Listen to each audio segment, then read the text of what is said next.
todas y todos. Thank you all for coming. Today, I'm Marco Davis. I'm the president and CEO of the Congressional Hispanic Caucus Institute. I am really excited that we have such a full house and still more people coming, so I think it's going to be a standing room only day, which is fitting and appropriate because, as you all know, our community, being 65 million people, is almost 1 in 5 people in the United States. And yet, somehow, we are dramatically underrepresented in leadership roles. We're underrepresented in elected officials. We are underrepresented among congressional staff, as was recently reported in a recent study. We're underrepresented in the private sector, in the nonprofit sector, in all areas. And that, in essence, is part of the mission of CHCI. It's to develop the next generation of Latino leaders for all areas, for all roles, for all industries. And we're really excited to have this day of policy briefings, the first of 2 days, in fact. So we hope you'll all come back and join us next week on April 15th. But today we're going to have our first round of policy briefings presented by our postgraduate fellows. They're an incredible group of leaders who have been participating in our postgraduate fellowship throughout this year. And in addition to participating in the fellowship, in addition to working for members of Congress and other government offices and federal agencies and even some private sector corporate partners, they have been researching important policy issues that they have identified and have produced a policy brief. And so the point of today is to have a conversation with experts, with thought leaders, about those policy briefs, about the policy recommendations that they have designed to help foster and enable more of a discussion about these important issues, about the kinds of solutions that we as a society need, and I believe most importantly, including and involving the voices of our community on these policy debates, as led by our own postgraduate fellows, but hopefully incorporating many, many more voices from our community. So we couldn't be more excited about the day. A day like this doesn't happen without resources, without support. And so I just want to take a quick moment to thank our postgraduate fellowship program sponsors who help make all of this possible. And those sponsors include Airbnb, Bank of America, Bristol Myers Squibb, Casey Family Programs, DaVita, Meta, Open Society Foundations, PepsiCo, the Walton Family Foundation, Wells Fargo, and Southwest Airlines, the official airline of CHCI's leadership programs. We're really grateful for all of these corporate sponsors because, again, they help underwrite all of the costs of CHCI, including this fellowship program and the work that the fellows are able to carry out at no expense to themselves. And so we couldn't be more excited to have this day, as I mentioned, and to get started with the day. Now, you're going to hear from 5 different fellows today, different sessions throughout the day. And those are going to include Astrid Fuentes, who's going to kick us off this morning. But you'll also hear today from Karen Itzel Suarez Jimenez. You'll hear from Sandy Orozco. You'll hear from Yadira Guzman. And you'll hear from Elizabeth Plasencia Reynoso. We think we're going to have a really incredible and informative day that's going to help move our policy discussions forward. But before we get started with the first session, without any further ado, I'm really, really excited to introduce a leader here in Congress who's been an ally and a supporter of CHCI, as a former CHCI board chair, but is a proud member of Congress and a member of the Congressional Hispanic Caucus. So please join me in welcoming Congressman Joaquin Castro.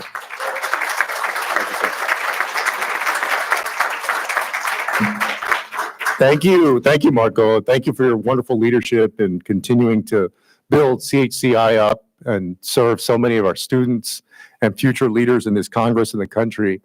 And I'm Joaquin Castro. I'm very proud to represent my hometown of San Antonio. Are there any Texans here? All right, a few at least. And I serve on the House Foreign Affairs Committee, specifically as ranking member on the Western Hemisphere Subcommittee and also on the Intelligence Committee. And over the last 2 decades, as we all know, the United States has witnessed an onslaught of gun violence that has brought terror and anguish to cities and towns across the country. From Newtown to Aurora, Sutherland Springs to El Paso, thousands of families have been shattered by senseless, preventable gun violence. As U.S. gun manufacturers have pumped weapons of war into the open market, our gun violence epidemic has become infectious, with U.S. origin guns slipping across the border to fuel violence on the streets of Haiti, Mexico, and throughout the Western Hemisphere. In Mexico, there's only one gun store in the entire country. It's nearly impossible for any civilian to get a gun. But thanks to our loose gun laws in the United States, Mexican cartels and other transnational criminal organizations source their guns from north of the border, from gun shops in Houston and Dallas and Tucson and Deming. For years now, GAO and ATF reports have shown that guns from the United States account for 70% of crime guns recovered from Mexico and 75% of those recovered from the Dominican Republic. By one measure, more Mexicans die every year in Mexico from American guns than do Americans in the United States.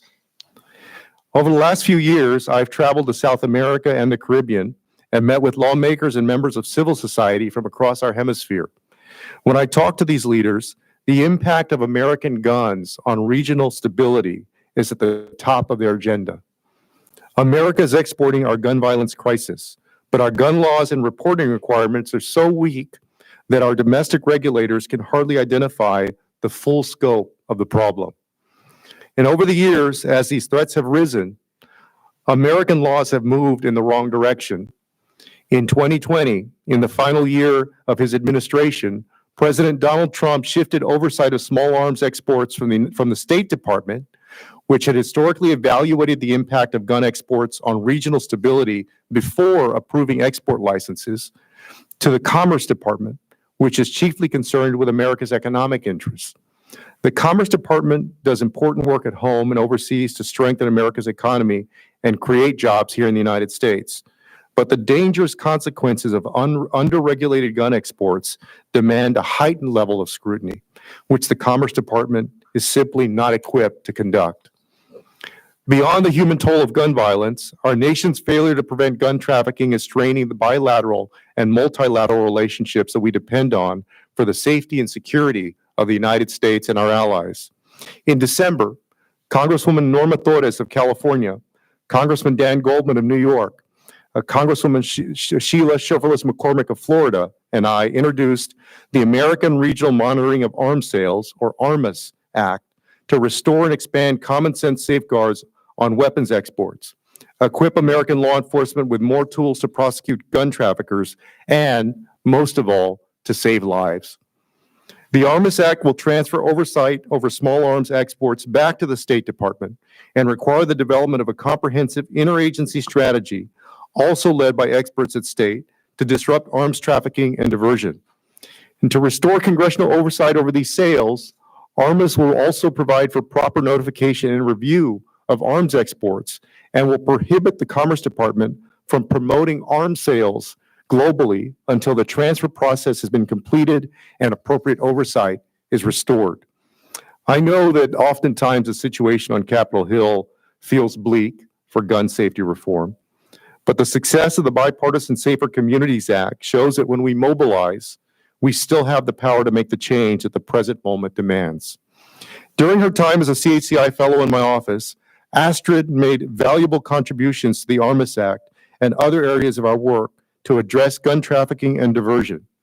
And I know that today's presentation and subsequent panel will be important additions to the state of our conversations on Capitol Hill. So thank you all for being here for this important discussion. Thank you for caring about this issue. And with that, I'll turn it over to Astrid.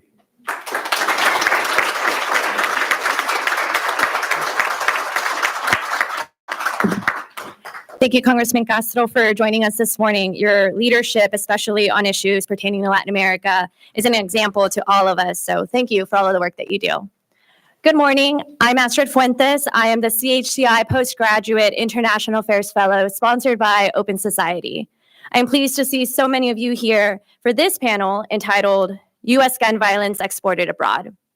Today's discussion will focus on the impact on Mexico and Latin America and the implications for the future of the U.S. foreign policy towards this region. Currently, the U.S.'s foreign policy priorities tend to focus on irregular migration, drug trafficking, and organized crime.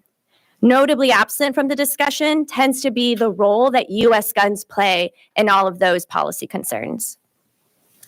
I selected this policy issue because as a Texan, I have felt the impact. Like many residents of border states and many Hispanic Americans, I grew up frequently traveling across the southern border to my parents' home country, which for us meant traveling to Tamaulipas, Mexico. And as Mexico's war on drugs began to gear up around 2006, a mere 2 years after the U.S. ended its federal ban on assault rifles, Tamaulipas suffered some of the most extreme violence, and it became too dangerous to visit. In the nearly 20 years since, Mexico continues to see high levels of violence, facilitated with U.S. firearms. In fact, as I researched, I learned that the crisis of U.S. guns and violence has only worsened as it expands across Latin America. We need to look no further than the recent events in Haiti. As Congressman Castro shared with us, the Iron River of U.S. guns traveling south is alarming. The figures are staggering. An estimated 500,000 guns are annually trafficked from the U.S. into Mexico. Despite its own stringent gun laws, the region suffers the highest homicide rate in the world, with nearly 90,000 gun-related homicides in 2021. In addition to this high cost of life, the violence caused by U.S. guns in Latin America poses domestic and international challenges for both Latin American leaders as well as the United States. If we are interested in securing the southern border or addressing the domestic fentanyl crisis, we must be aware of the role that U.S. guns play abroad. And if we are interested in the economic development of Latin America or ensuring a humane and safe migration process, we must also be aware of the role that U.S. guns play. If left unaddressed, much is at stake. For example, the U.S. and Mexico are critical partners with over 200 years of diplomatic relations. In 2023, Mexico became the U.S.'s largest trading partner, surpassing China. Trade between the countries amounted to nearly $800 billion, and that's just the first year that this relationship has begun to grow in that way. Mexico has also been a crucial partner for the U.S. on security matters. Mexico plays an essential role in the U.S.'s efforts to stem record numbers of migrants traveling to its southern border. In Central America, there's been an effort to strike a new tone in the region, one that is more akin to mutually beneficial and mutually respectful relationships between the U.S. and its Central American partners. As the U.S. seeks to fend off the rise of China in the region, the U.S. has invested significantly in Central America, including supporting workforce development and the rule of law. However, the persistent issue of U.S. arms trafficking limits the potential of these regional relationships. Now, there are two sources that lead U.S. weapons into the region. One are the export licenses granted by the Department of Commerce, and second are the illegal arms trafficking that are facilitated by sophisticated smuggling networks here stateside. As we explore this topic and potential solutions, I invite you to keep some considerations in mind. The full scope of the issue is unclear. There is a need for more research into arms trafficking, in particular for Central America and the Caribbean. And there have been recent congressional efforts to learn more. And second, Latin America is a vast region. Any policy efforts must consider the unique dynamics and needs of each country. I hope that after today's briefing, you will be more informed on the U.S.'s role in the current security challenges throughout the region. So I am looking forward to today's discussion with experts in this field. So with that, allow me to introduce our esteemed panelists and begin this briefing.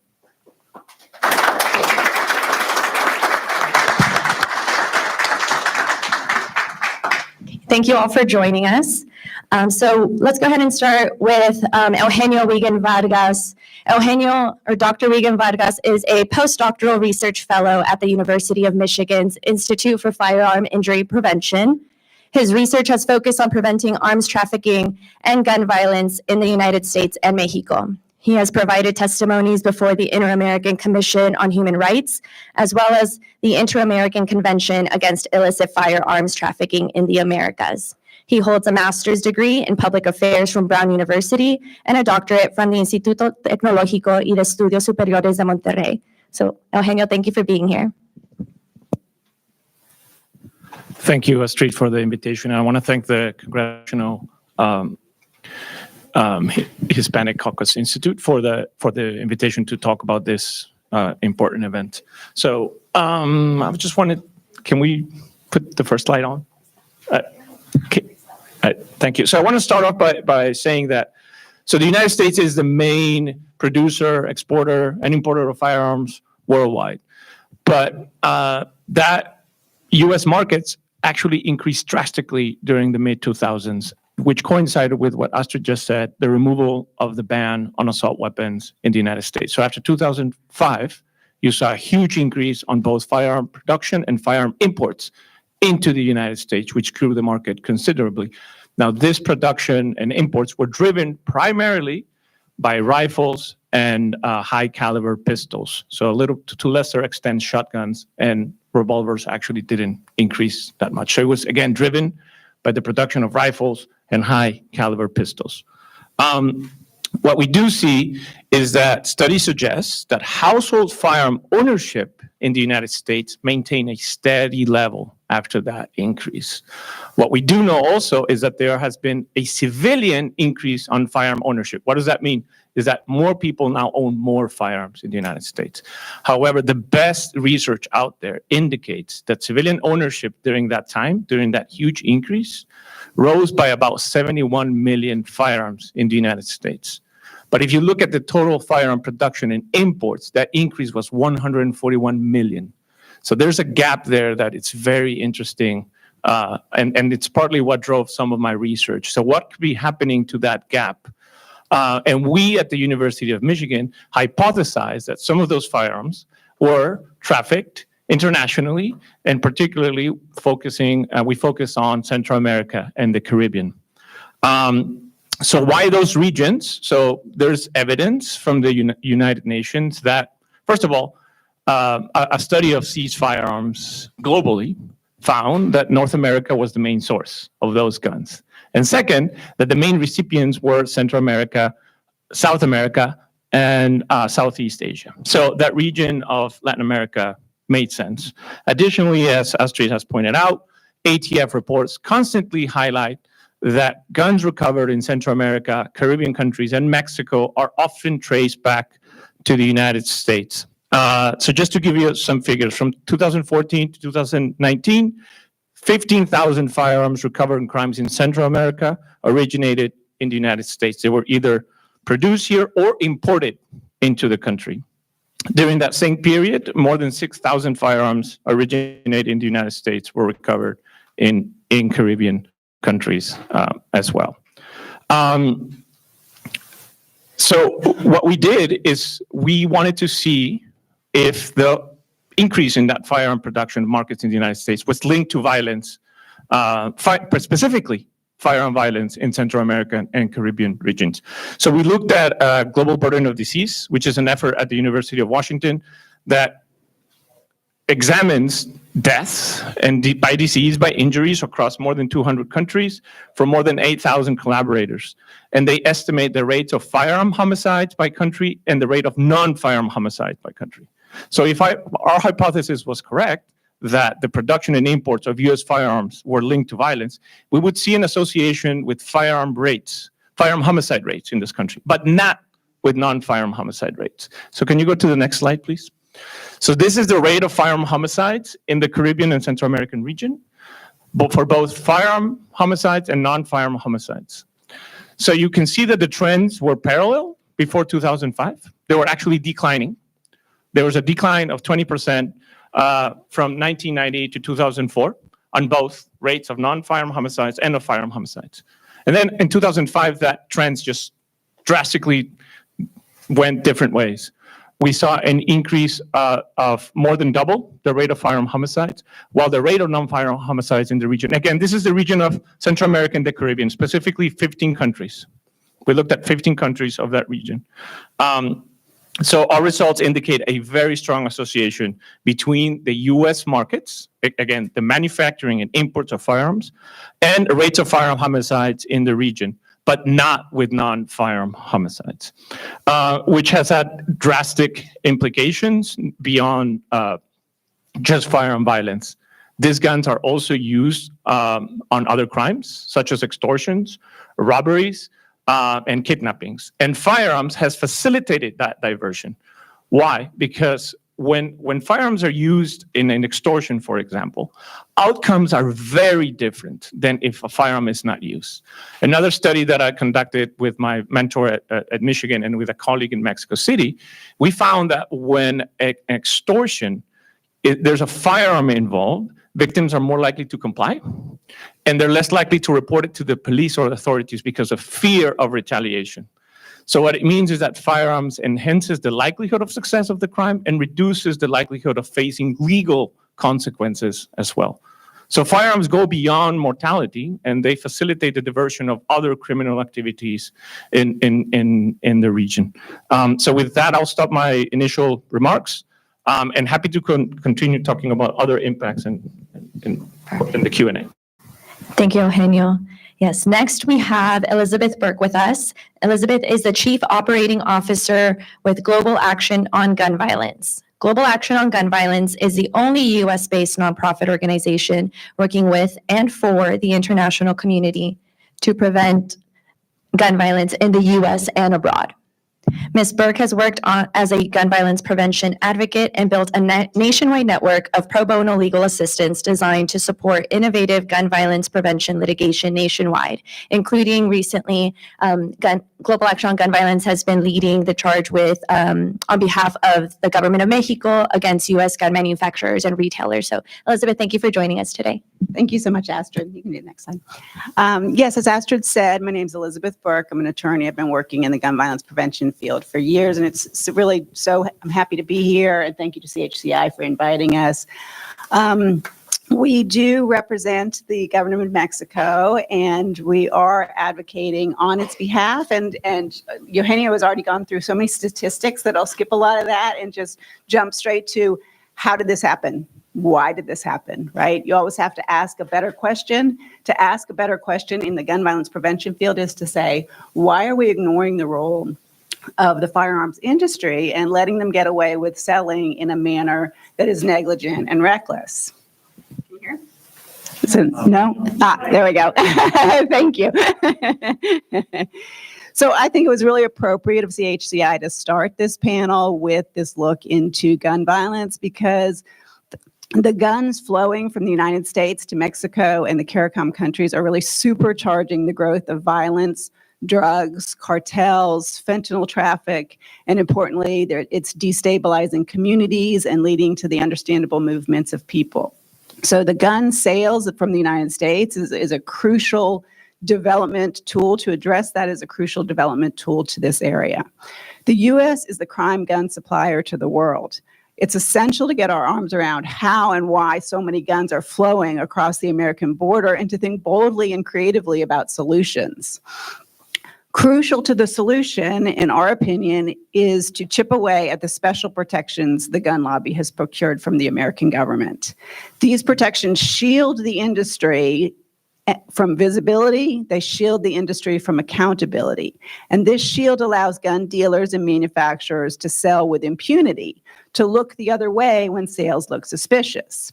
That's what Mexico is trying to address in their two lawsuits. Mexico versus Smith & Wesson is a lawsuit against the manufacturers. Mexico versus Diamondback is a lawsuit against dealers in Arizona. You want to do the next slide? Or wait. Okay, you're on the slide. Sorry, can't see. So how do gun dealers, and let's talk a little bit about how Mexico can reform the gun industry and chip away at these protections. Traditionally in the U.S. since about the early 2000s, there's been restrictions on enormous amounts of things that would normally be in place to go after an industry. There's restrictions in the amount of information that can be assembled or gathered by the U.S. government. There's restrictions on the sharing of information that ATF does have. They are restricted on whom they can share that with. There's restriction on the number of inspections ATF can do on gun dealers. But the biggest restriction has been the Protection of Lawful Commerce in Arms Act. And that's an industry protection that is unlike any other in the United States or pretty much anywhere.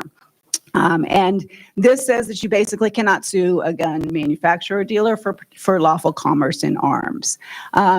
And let's think about guns as a durable good, right? We heard from Eugenio that the gun industry should be selling about 71 million guns if they were only going to sell to U.S. citizens legally.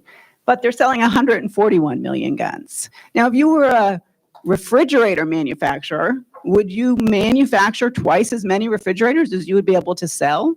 No.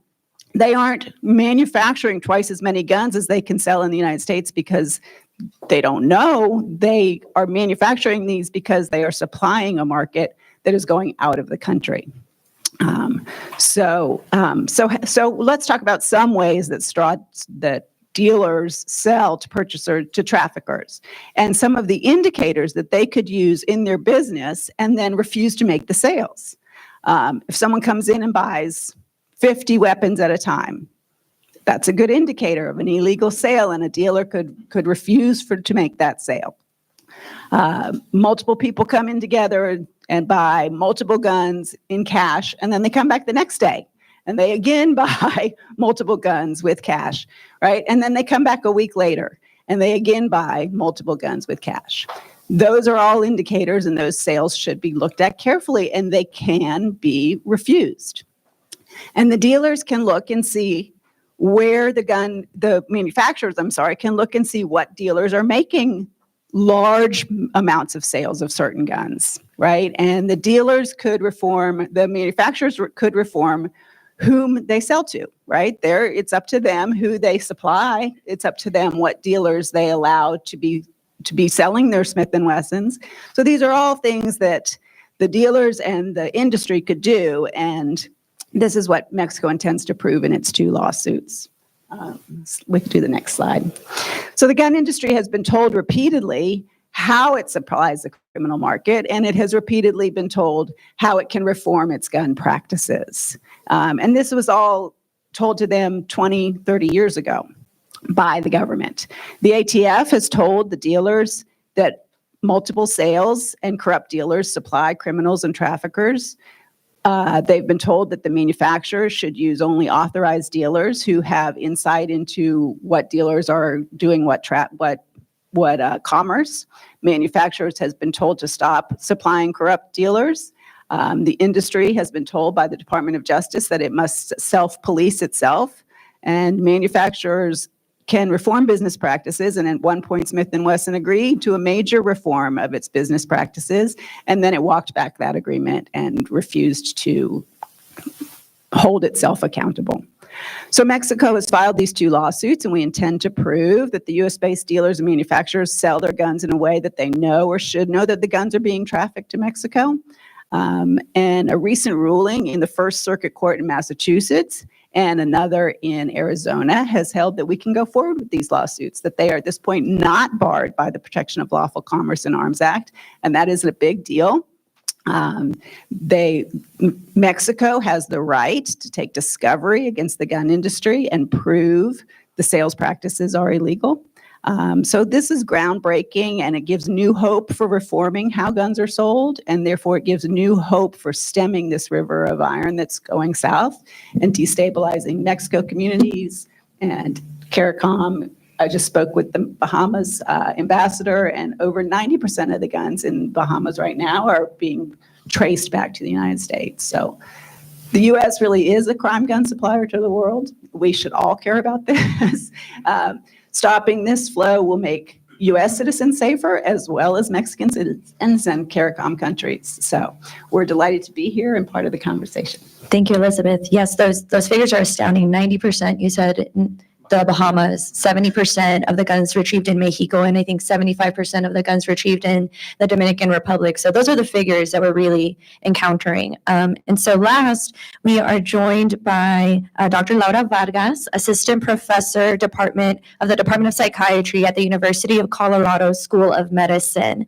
Dr. Vargas is a bicultural Mexican-American, a multilingual researcher focused broadly on the impacts of violence and migration on mental health and health service utilization amongst Latinx populations. She has regional expertise on violence, health, and social policy issues in Latin America through past experience in Mexico's Ministry of Social Development and through prior research in Mexico and Brazil. And she received her PhD in social policy and policy analysis, as well as her MSW from Columbia University School of Social Work. So welcome, Dr. Vargas. Thank you. Everybody can hear me okay? Everybody can kind of see me okay? Wonderful. So first and foremost, thank you to the Congressional Hispanic Caucus Institute for putting together this event and for the invitation. Particularly, thank you to Astrid. Your work is wonderful, and it's actually, I just want to say this really quickly, it's really encouraging to see a room full of young future policy leaders, influencers, shapers, minds, and that we're all having this conversation early on. So I'll start, if you wouldn't mind. Thank you so much.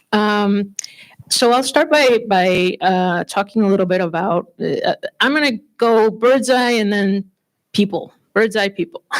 So this map is from the UNODC, and it shows the main transnational firearms trafficking flows. It's a really confusing map. Don't worry.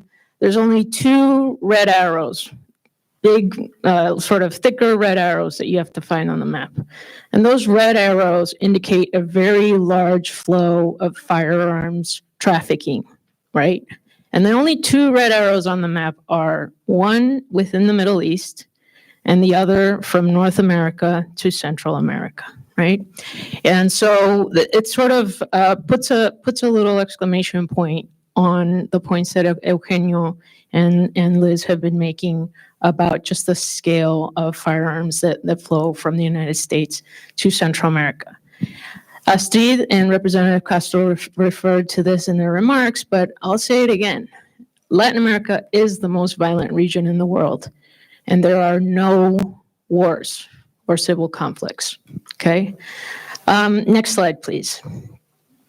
So I'll go a little bit more in depth. My research focuses on the mental health of immigrants who are just coming in from Latin America and the Caribbean.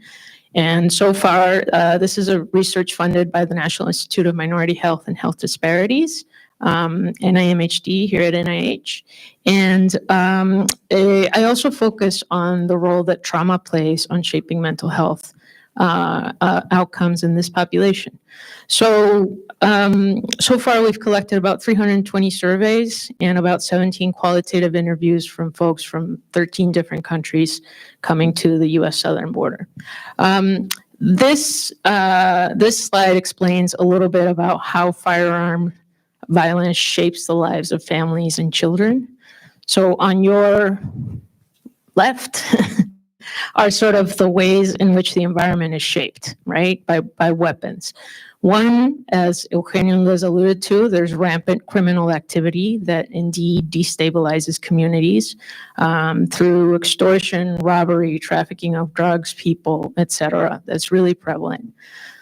Second, there's territorial disputes among gangs and organized trafficking organizations. There's a lot of corruption and complicity from local law enforcement and other organizations, local government organizations.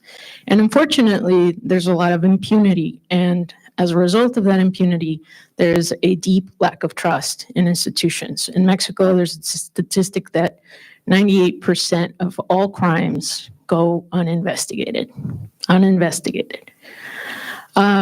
Okay, so on your right, I just wanted to sort of give a sense of how these sort of conditions of the environment begin to shape outcomes and health, right? And I focus on children, but this impacts parents and it impacts families, right? So pregnant mothers can be exposed to gun violence, and babies in utero are exposed to that gun violence.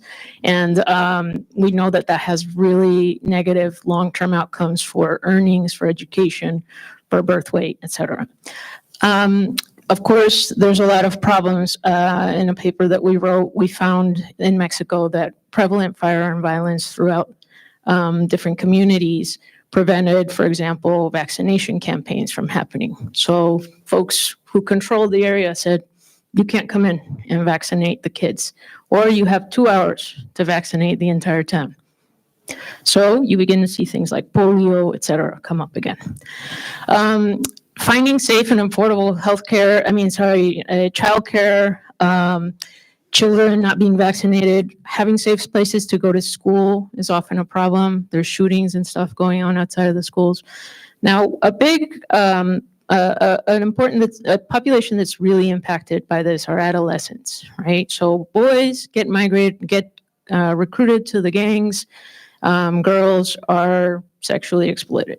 And if you don't join the gang, I'm going to kill you, and you, right? So it's all very, and it's not, I'll give you a month to think about it. It's tomorrow, right? So you pick up and you go. So a lot of parents sort of make decisions based on that in terms of how and when to migrate. All of this sort of boils down to there's very large negative economic and social impacts. One that I think and Liz talked about is investment. People do not want to invest in countries and places that are unsafe, right? You don't want to put your money at risk. And therefore, that has a series of social impacts in terms of all of the things that you can provide to society that come from tax revenue, et cetera, et cetera. So you have a subsequent sort of feeling, right, among communities and families that there's a lack of future for children and for families. And a lot of that feeling is tied to migration. Not all of it. So we looked at firearm, next slide, please. We looked at firearm-related traumas within our sample, and we have a whole bunch of other traumas, but we'll focus on these. And I'll just point out, like I said, we have about 320 people that answered our survey, and I'll stand up because I'm just kind of, it just doesn't make a difference. So, so I want you to focus on this middle column here of the full sample. And we looked at this for a paper about differences between those experiencing. And so the bolded rows are differences between males and females, and the red highlights just sort of the ones that are very directly related to firearm trauma. So extortion and robbery, 72% of the population that we surveyed experiences this. 53%, more than 53% have witnessed a firearm conflict. That's people shooting each other. 52% have been exposed themselves to firearm violence, shots around them, etc. 51% have lost a friend or a family member to violence. Most violence occurs with firearms. And almost 50% of our sample has been threatened with a firearm themselves. So I don't know in this room, but I mean, in the rooms that I'm in my regular life, that's not usually the percentage of people that raise their hand. About 23% have been exposed to a combat situation. And of course, there's a big difference in sexual violence between men and women. And I'll just go to the next slide and finish up. So focusing on just the being threatened with a firearm, Eugenio and I actually are collaborating on this paper where we're looking at sort of the reasons why people are threatened with a firearm and the mental health outcomes of that. So 153 of 321 participants were threatened with a firearm in our study. And those threatened with a firearm are 4 times more likely to develop high PTSD symptoms than those not threatened with a firearm. And we have some of the reasons why people told us they were threatened with a firearm. A great majority of them are due to robberies. 66 people told us that. Then there's extortion. But then I want to draw your attention to the next 2 or 3 rows here where political repression or police threats, about 14 people told us that, threatened to be quiet and not talk about a crime or something that they witnessed. And these are kind of interrelated, right? That can come from a gang or it can come from a corrupt police officer, right? To this threat to keep quiet, the threat of extortion. So I'll leave it there and we'll move on. Thank you. Thank you, Laura. Yes, no, it's it's important to not lose the fact that this has real impact on individuals and obviously high cost of life. But to Eugenio's point, there's also, it may not be fatalities, it may also be the impact. And we see the repercussions here in the US, and we create policy solutions to the consequences, but not always to the root of the cause. So with that, we can now start with our Q&A session. We can start with a few of the questions that we had discussed previously, and then we'll open it up to questions from the audience. But maybe this question starts with you, Eugenio. If we could talk a little bit more about the illicit arms trafficking, if you can paint a picture for us about what we know of who the sources of illicit arms trafficking are. Like, who are these sellers? Are they located in specific areas of the country? How are they selling these guns that are eventually being smuggled? Yeah, so there's a variety of channels, and like you mentioned at the beginning, Latin America is very large, and the sources of trafficking from the Caribbean might be very different than those to Mexico. What we do know, for example, is that the majority of weapons that are trafficked to Latin America, Central America, and the Caribbean were sold either at a FFL dealer, at a pawn shop, or a manufacturer. That they were sold there. It doesn't mean that they were diverted to the legal network there. It's just that they originated there. So it's FFL dealers, pawnbrokers, and manufacturers. The channels that are used are very different. There's straw purchasing. There's also gun theft, which is also another topic that is often overlooked. There's approximately 70,000 firearms are either lost or stolen from a firearm dealer every year. That's a lot. And ATF reports have actually traced some of those weapons to crimes in Mexico and Central America. So you have gun theft, you have straw purchasing. You also have sales during private sales that do not require background checks. So at a gun show, for example, or sales online. Sometimes there's the bulk purchasers. That means that there's multiple purchasing. But you see that, for example, more so on Caribbean trafficking. And where the firearms primarily come from in the Caribbean, that's Florida. And Florida doesn't require the reporting of multiple sales, for example. So you do see that proportion of multiple sales more so on the Caribbean than you see in Mexico, for example, where in the border states of Mexico, they are required to report the multiple sales of rifles. I want to clarify that. FFL dealers are required to report multiple sales of handguns in a short period, but not of rifles, with the exception of the border states. So there's a diversity on how gun trafficking occurs. And then you also mentioned the legal exports. Many of those guns are also legally exported to these countries and then diverted. But again, you see a higher proportion of that happening in Central America than the Caribbean than you see in Mexico, for example. So there are diverse challenges to address this problem, and hence the importance of this conversation as well. Thank you. Yes, go ahead, Elizabeth. Yes, thank you, Eugenio. You're exactly right on all of those points. I just want to kind of add on to a few things.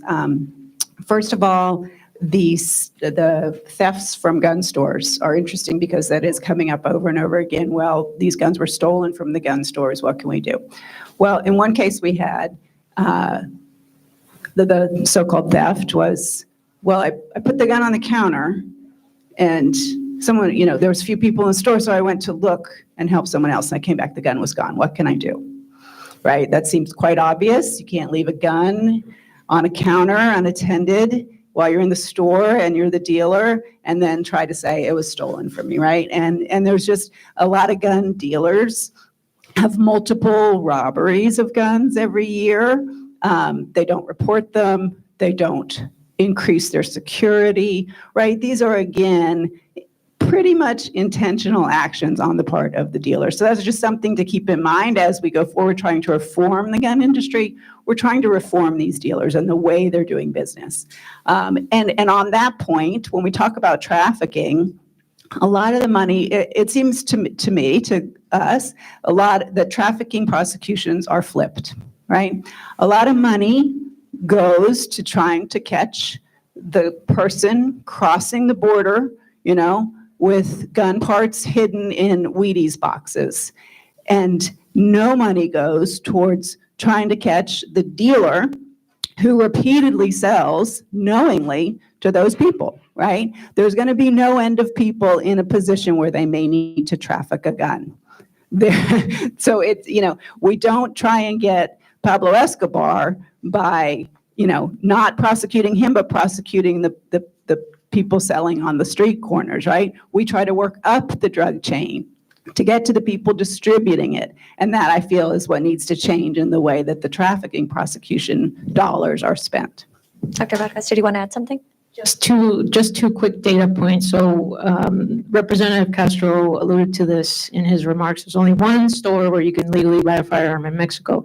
In the United States, there are more than 58,000 firearm dealers. And just along the U.S.-Mexico border, there are more than 800 of them. So that's a lot of them. Thank you. Yes, if y'all ever have time or need to Google something right now on your phones, you could literally type in U.S. arrests, gun trafficking. There are news articles of recent arrests of U.S. citizens who are the ones facilitating everything from border states to as far north as Montana, Minnesota. And so these are elaborate networks. I wanted to point out, is there anything more y'all can share on the dynamics, say, along the border states? I'm from Texas. I think we've seen some research into Arizona, Texas. How does that differ from states like California that do have some different state level regulations on guns? Yeah, so another thing to point out is the type of gun, right? And mostly, like I said, are pistols, 9mm pistols, particularly 38 caliber pistols, so high caliber pistols. You see AK-47s, which are imported from Romania and other countries, and you see AR-15s being recovered in Mexico and traced back. I would say that a study done by Dube and Garcia Ponce, they looked at the removal of the assault weapons ban in the U.S. in 2004 and how that affected Mexican municipalities that border New Mexico, Arizona, and Texas. They found an increase on firearm homicides in those municipalities. They did not find that in California, and those municipalities bordering California. And they attributed that reason to California maintaining its ban on assault weapons. So you do see some differences there across states that apparently do have and make an important difference. Yeah. Thank you. I think I remember reading early on, law enforcement on the Mexico side will point to the high caliber of weapons as a deterrence and what they can do when they are fighting organized crime. And I think you can read news articles on how these high-powered rifles are being used to shoot down helicopters of Mexican law enforcement. So we are making it even more difficult to address the issue of organized crime. If that's the U.S.'s priority, address drug cartels, address organized crime, but we are making it harder to address that issue. So thank you for elaborating on that. I wanted to maybe shift over to what are some of the current challenges that your research has shown, either on the policy solutions. You mentioned maybe we're investing our money just addressing the border smuggling, we're not going up the chain. Are there also challenges, say, in the collection of data or studying different countries and dynamics? I guess, yeah, I'll comment briefly on that. I think there are so two things that are good. One, there is sort of an increasing level now of investment in research related to firearms, right?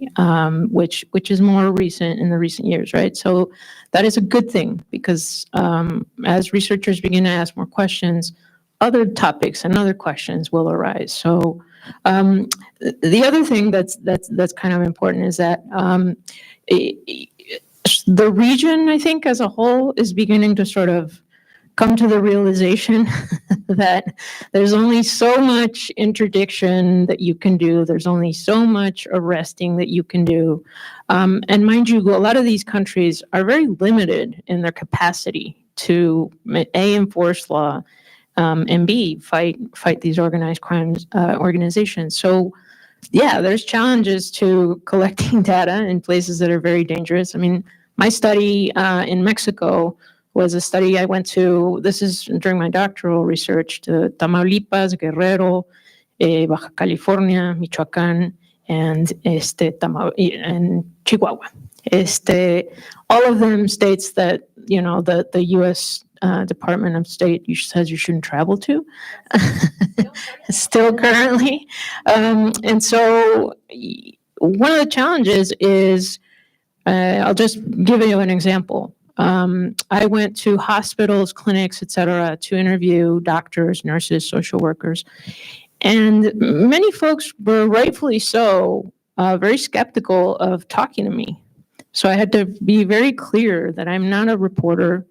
I'm not engaged in any kind of bad activities, right? And a lot of people actually did say, no, I don't want to talk to you because what if it gets to somebody else? So there's challenges there in doing this research, and there's, quite frankly, not a lot of takers. I did it because I'm from Mexico and I care about this issue a lot, and I kind of found my way around to do it. But it's not very easy to do. Yeah, and I would say in increasing, it's always important to have hope around this issue. And we do find that now with ATF having a permanent director and looking at this issue more broadly and more closely is helping somewhat. They have, in the last year or so, pulled more federal firearm licenses, like suspended more dealers for malfeasance than they had in many, many years previously. So they are doing that. There's also been a release of more information from the ATF. You can get on the ATF website, and they just late last week dropped a 300-page report on where some of the guns are coming from, and that's part 3 of a 4-part report. So those are new and hopeful signs on the part of the government and ATF that they are starting to take this more seriously. I absolutely agree, and in fact, I have ATF's report here, and it's a very useful. They do have aggregated data. Having said that, one of the challenges is that they have more data, and they can't share that, right? And that. So what I shared was a connection between the production and imports and homicides in this region. There's some gaps in between that. If we had all the data available, will give us more information. For example, they know on what state was the firearm recovered in Mexico, let's say Sinaloa or Tamaulipas, and they can connect that to an FFL dealer, but they can't share that information. And having that will allow us to connect those trafficking rings and make more sense of what's happening, right? So having that data would be useful. But I agree that they're gotten much better at reporting, and that you can see those efforts. And having that data we would also be very helpful on the legal side, because that would really show us who are the worst dealers, who are the bad apples. Approximately 90% of gun dealers never sell a crime gun. Never, not once. They've never had a single crime gun traced to them. 5% of the dealers have had 1 or 2 crime guns traced to them. 1% of gun dealers have had more than 1 crime gun traced to them.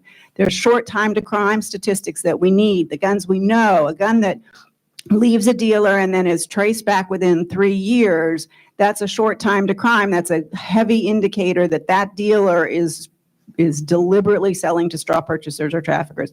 So that the restrictions on data that were put in place during the 2000 to 2005 George Bush administration are continuing to hamper us, continuing to cost lives in Mexico, continuing to cost lives in the United States. So we're very hopeful that can change, and all pressure and acts like Congressman, the Armas Act is a great act to move the export licenses back to the State Department, and some more pressure from Congress to lift some of the restrictions that Congress put on gun data would be very helpful. Yeah, one last little comment on policy is that we can't think about policies as isolated sort of issues, right? We can't talk about migration by itself. It's just not possible. We can't talk about the drug trade and fentanyl and all this other stuff without talking about firearms trafficking. And I'm just, again, so glad that we're in a room full of young, wonderful minds that can help us address these challenges in the future. Thank you. Yes, so I think with that, we can hear from some of these wonderful minds in the room as far as what questions you have for our panelists. We have probably about 10 minutes or so. And if you have a question, please feel free to direct your question to one of the panelists, or if it's for the entire group, feel free to mention that as well. But if there's anyone in the audience that would like to ask the first question. Oh, we have someone in the back. Go ahead. Hello, thank you. This is more for you have a psychology background, right?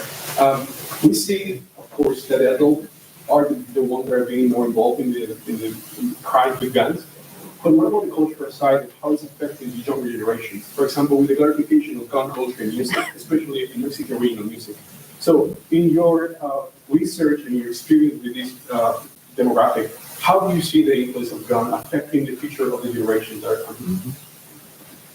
Thank you for that question.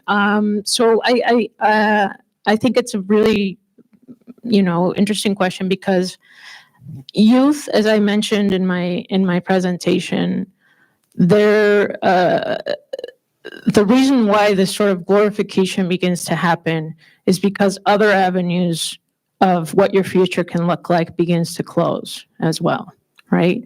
So if there's no opportunity for you to study, and when you get your law degree, get a decent job as an attorney, then you still have to earn money. You still have to help your family that is struggling. And I think a lot of youth begin to think about their life in this very sort of pressure kind of environment, right? Of my family's poor, I need to help my family. How do I help my family? Nothing is going to pay me enough, or anybody's going to hire me at my age to earn enough money to support my family. So I think all of those things begin to play a role. But again, I think big picture, it goes back to when you only invest, for example, in security and interdiction and law enforcement, that's money that you're not investing in health, that you're not investing in education and social development services, and all of the things that can potentially provide different paths and avenues for young people in Latin America to work in. So I hope that answers your question. I want to add something on youth, if I can. So guns are affecting criminal activity in Mexico, but they're also affecting public health. So I'm fortunate enough that my mentor at the University of Michigan wrote a paper highlighting that firearms are the #1 cause of death for young children and adolescents in the United States. With his help, I analyzed Mexico's data. It's now the main cause of death for young children and adolescents in Mexico as well. It went from being the #8 cause to being the #1 cause in 15 years. Brazil is another country. Preliminary data on Puerto Rico also highlights that it's the #1 cause of death. So from a public health perspective, it's affecting youth dramatically. Hi, Rebecca Santana here. Hi, Rebecca Santana from the Associated Press. This is a little bit of a self-serving question because I cover the Department of Homeland Security, but I'm kind of curious from the DHS perspective, have you seen any change in how they're enforcing trafficking of weapons into Mexico? Any improvements or any things that you think that they should be doing better or differently?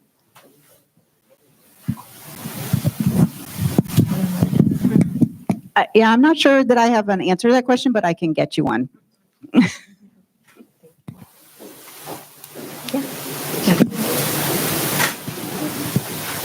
Thank you. Hi, my name is Yadira Guzman. I am one of the CHCI Housing Postgraduate Fellows. And just thank you for your time and your insights. My question is, what are some challenges in identifying some of these smuggling networks and, their influence in trafficking firearms? I think one of the challenges is just the ubiquity and the ease of connecting with traffickers. I've dealt with some people, Roman Lecure, who researched this topic, and you can just get on WhatsApp, and there are well-known WhatsApp channels, and you just, pop in there and get a job and pop back out. So I think internet and the mobile communications has made it much easier to reach out to traffickers and much more difficult to catch large rings. So, but that is why, I think, in my opinion, we need to work on the trafficking issue and try and catch the traffickers and definitely work on the border issues. And for instance, there's been a new initiative, Vice President Harris, money into CARICOM countries to set up prosecutorial sessions that will teach them how to catch traffickers and identify trafficking rings. But it's always going to be easier, like with any flood, right? Before you start mopping it up with the paper towel, you shut it off at the source. So that's where we're really focused in working to shut it off at the source. And then I think it will become more easy to catch the traffickers because there won't be as many. I think one thing to add to that is I read yesterday, I think it was Washington Post, an article about weapons in Haiti, right? And the storyline is that somebody in a Haiti prison is calling a straw purchaser in the United States to purchase the weapons for them and then send them to Haiti in bulks of whatever, right? And so that speaks a little bit to the challenges of what we know and what we can find out, right? And where research can be really helpful. I mean, I don't know of a ton of folks who are interviewing traffickers, right, about how they do their business. And so I think that those are things that we need to learn more about, or if there are, we're not knowledgeable about it yet. I mean, the diversity of the mechanisms is just a challenge in itself, right? You see straw purchasing, you see gun theft, and unfortunately, you see a growing threat, which is ghost guns as well, which are firearms that are made at home from parts, which might, that is a rising challenge that it should be addressed as well. If I could add something, maybe y'all can speak to it. The issue of the difficulty of tracing and serial tracing, because I read it in part of the lawsuit. How does that complicate the ability to identify either smuggling rings or the networks? And is that something that can easily be addressed by a policy solution? Well, I think ATF is really, they're very good at tracing the firearms that they recover in crime. So, and when you think about, when we're talking about any of these guns being traced and what percentages have been traced, what numbers have been traced, remember that's only the guns that have been recovered by the Mexican police and in a crime and get far enough to then for Mexico to request a trace from ATF. So the numbers are it's probably the tip of the iceberg, really, and to sort of how many guns are trafficked. But so ATF has that data, and that's one of the things that Eugenia was saying. The more data that we could get into public view, the better off that we would be. Then we would really be able to address the flows more easily and then see what dealers are really facilitating these flows. And then, there's some estimates that 50% of the gun dealers in the United States rely on illegal trade. That's the 71 million civilian firearms, what it should be, and what is really produced is 141 million. So more data on those flows would help us cut that off. We have to go over here with Ruben. Hello, my name is Ruben. Question is, how do ideological divisions on gun control in Central America and the Caribbean reflect the impact of U.S. gun trafficking, knowing that each country, may be more traditionally liberal or more traditional conservative? I mean, from what I see in Mexico is that there are some segments of the Mexican population that are calling for arming civilians, but that's a very small proportion of people. Usually, when you see the very few surveys that are out there, they're not in favor of that gun culture. And in fact, there's been bills introduced in Senate that have been rejected in Mexico. So I don't see a similar culture as in the United States yet, though.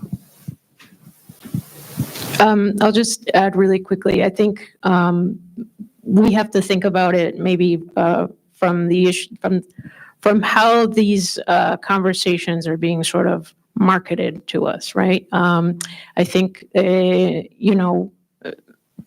if somebody says the safest way for you to be safe is to get yourself a weapon, we have to ask why, right? Is there a commercial sort of motivation behind that? Because this is a product, right? And so I think those are important ways to sort of analyze those conversations about if it's, partisanship this way or the other, in my opinion. We have time for one final question. You can go in the back. Hi, my name is Juan Manuel. And I'm not sure if this answer was kind of addressed. So we know that in the United States to import, right, either legally or illegally, it's a complex process. To traffic, right, or to import into Mexico, what does that process look like? Does Mexico have a complex process? Is it actually difficult? I were talking about the fact that it's happening legally, but is that difficult? Does Mexico have the infrastructure set up, or do they need to put some work into the side of making sure whatever's going that way is being tracked or caught? So just to clarify, you're asking about weapons that that Mexico purchases legally from the United States through like bulk purchases? No, I'm asking what infrastructure does Mexico have in terms of stopping or controlling imports, especially So legal or illegal? specifically illegally, right? We're talking that a large. Yeah, I mean, there's definitely need to be oversight on the legal aspect within the Mexican army and within the Mexican police forces. Numerous firearms are sent legally and then diverted, so there needs to be oversight. In terms of the illegal flow, I mean, I do think that Mexico should prioritize trafficking of firearms at the border a little bit more. I'm not sure that would be like the optimal solution. I think the way that they're handling through lawsuit is a very genuine and very good way to address that. Yeah. Yeah, I believe with these lawsuits, Mexico is really leading the world in reforming the U.S. gun industry, and that the people in the United States will be thankful that they brought them because it will reduce violence here.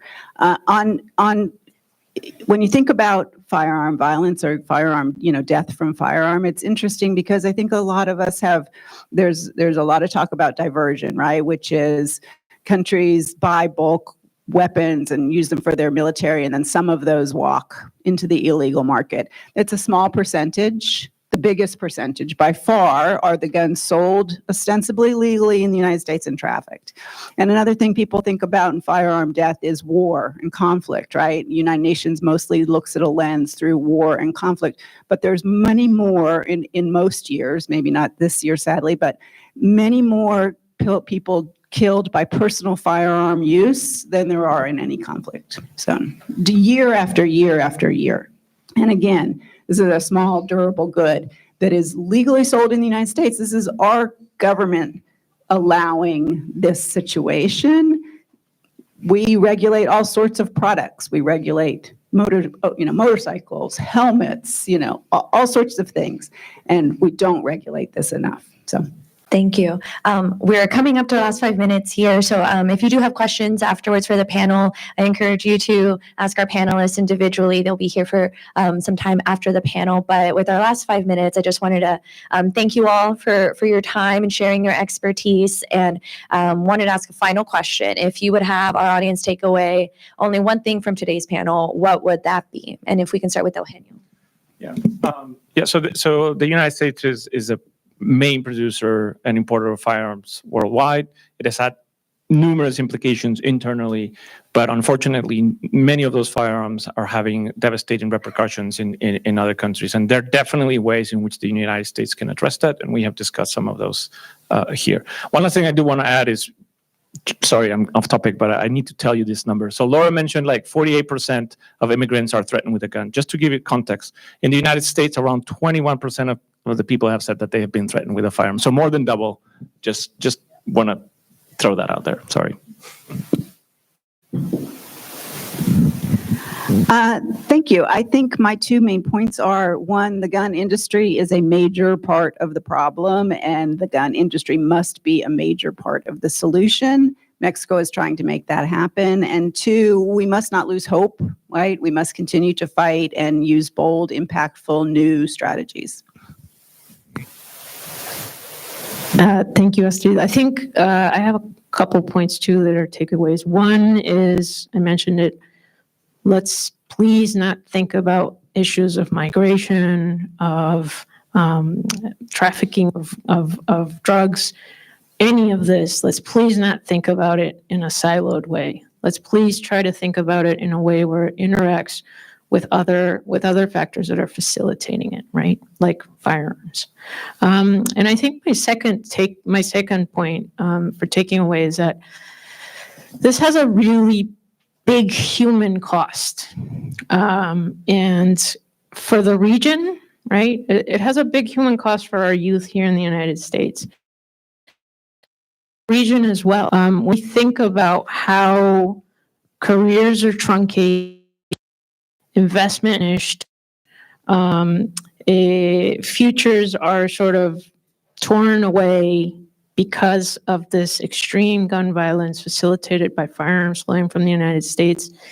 The impact is enormous. And whether you think about it in money, right, it's enormous. Whether you think about it in tolls of human lives, it's enormous. So I think that it's in our best interest to start adding up these costs and thinking about policies that really begin to address these really high costs that we're paying for one industry to do well. Great point. Thank you. So again, I just want to thank our distinguished panelists for joining us today and sharing their expertise on this topic. And thank you to our audience who made time this morning to learn about this topic near and dear to my heart, and for your questions. So I just want to finish today's panel by saying that I think it's going to require intentional policy and intentional leaders to address this issue. In the nearly 20 years since I know it at least impacted me and my upbringing, there has not been significant successful policy solutions on this topic by addressing the U.S. guns at the center of this conflict. We've tried addressing it in all the other ways, it seems, addressing migration, addressing organized crime, security matters, but we have not spent the time addressing the flow of the U.S. guns.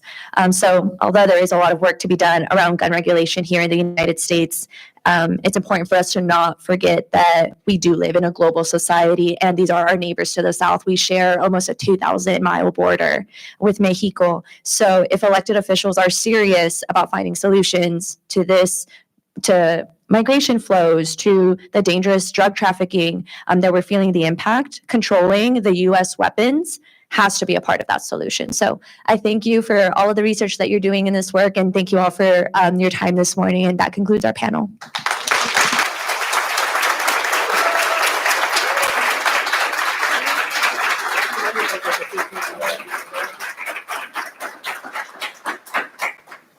Where do you want us? Do you want us in front of this or there? Okay. Right here. Oh, okay. Just stay right there.